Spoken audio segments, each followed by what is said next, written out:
guys, it's Rachel here, and today I'm going to be filming for you guys a review video.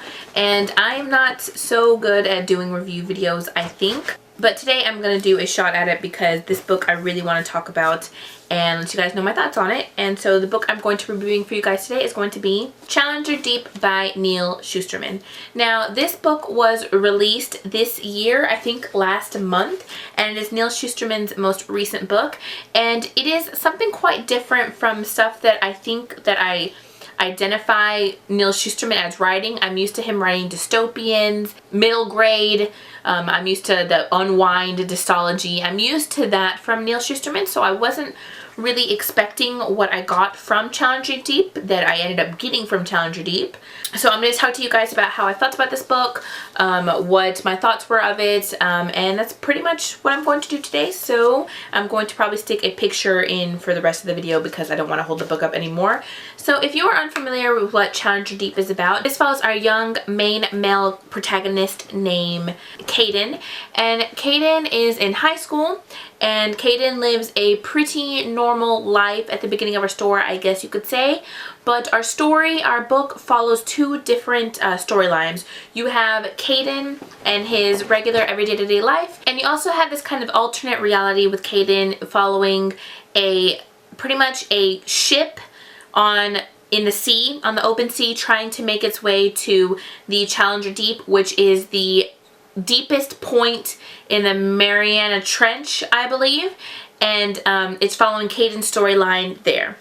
This may seem very odd to you guys that there is one storyline following is reality, normal day-to-day life, and this kind of different reality or different like alternate universe, alternate reality, parallel reality with Caden going on this kind of fantastical adventure. And this may seem odd to you guys, but in reality what we're following here is Caden's slow descent into mental illness. So you have Caden's normal everyday life where he's talking to his family, where he's thinking thoughts in his head, where he's realizing slowly that something's not right, that things aren't adding up the way that they should, that he's having weird thoughts, obsessive thoughts, that he's seeing things more differently than other people. His relationships with his friends, his family are changing. And then you see his storyline in the kind of alternate reality where he's struggling to figure out what his role is on this ship, and ultimately how he is going to play a role in getting to Challenger Deep. The story is so heart-wrenching. I've never read a book that dealt with schizophrenia, because the specific mental illness that we're dealing with in Challenger Deep is schizophrenia. So I've never read a book that dealt with schizophrenia, but it was so eye-opening for me. And as another thing that's really interesting about this story in particular is that Neal Shusterman's son suffers from or has schizophrenia, and that at a point in his past that he had a best friend that ultimately took his own life, and he had schizophrenia. So you're seeing a pretty realistic portrayal of schizophrenia from Neal Shusterman. Also, there are pictures and doodles all throughout the story. These were doodles from his actual son when he was like jotting down thoughts that he was having when he was at the time untreated, when he wasn't taking treatments for his schizophrenia.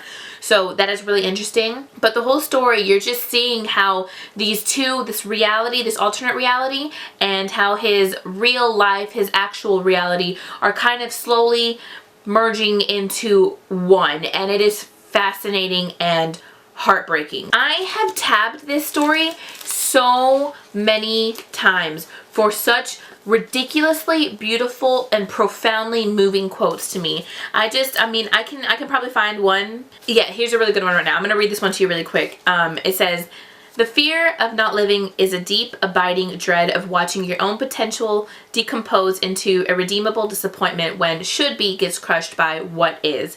Sometimes I think it would be easier to die than to face the fact that because what could have been is much more highly regarded than what should have been.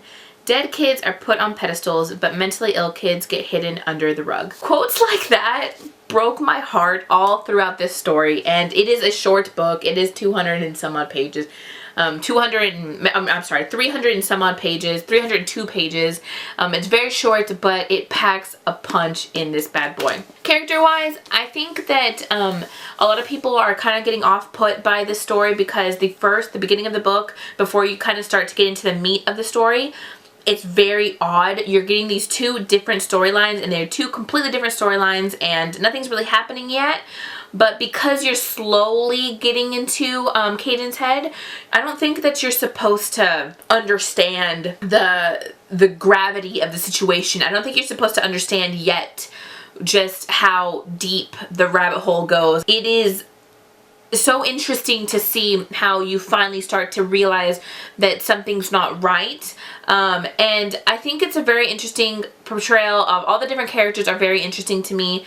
They're almost two double characters. Like one reality character is a different character in another reality. So you see there are two different characters, how they meld into one. You see his parents, how they're feeling, their realistic portrayal of what's going on, how they're feeling about their son, his sister, his friends, his teachers, counselors, doctors. You know, you're seeing all of their reactions to it, and I think it's pretty realistic as well. I really enjoyed all of the characters. There may be only one character that I didn't really like, and it was a doctor in particular, but overall I really liked all the characters. I especially liked Caden, and I liked his strength, especially at the end of the book. Oh my god, the end of the book. It's good stuff. I like how it ended, kind of open-ended in a sense. But yeah, I think that I gave this book a 5 out of 5 stars. This is probably going to going on my top 10, top 12, 15, whatever how many books this year of the year. I really, really enjoyed this. I want to reread it, in fact. I want to reread it and to feel all the emotions that I felt when I was reading this again. I highly, highly recommend this. In fact, if you have read the book More Than This by Patrick Ness, I really, really think that you would enjoy this. In fact, if you've read anything by Patrick Ness, I think that you would enjoy this. I felt like the writing style, I felt like they were very, very similar. The stories are nothing alike, but the familiarity of Patrick Ness's writing style was, I felt it when I was reading this book. So I think if you like Patrick Ness's writing style, especially in More Than This, I think that you would really enjoy Challenger Deep. I really enjoyed the storyline in here, the plot. I really enjoyed the resolve. I enjoyed everything about this book. I really, really enjoyed it. And I've been seeing a lot of people haul it, but I haven't seen anybody reading it. So I thought I liked it so much that I felt that I should talk about it to you guys. If you guys have read Challenger Deep, please let me know down below and let me know what your thoughts were on it. Again, I absolutely love Challenger Deep, and I highly, highly recommend it to you guys if you want an eye-opening story, an eye-opening young adult fiction, almost non-fiction reality about schizophrenia, then I highly, highly recommend this. So yeah, that was my spoiler-free review of Challenger Deep. If you guys have read it, please let me know down below. I would love to hear your thoughts on it. But other than that, guys, thanks so much for commenting, liking, and subscribing, and I will talk to you guys in my next video. Bye.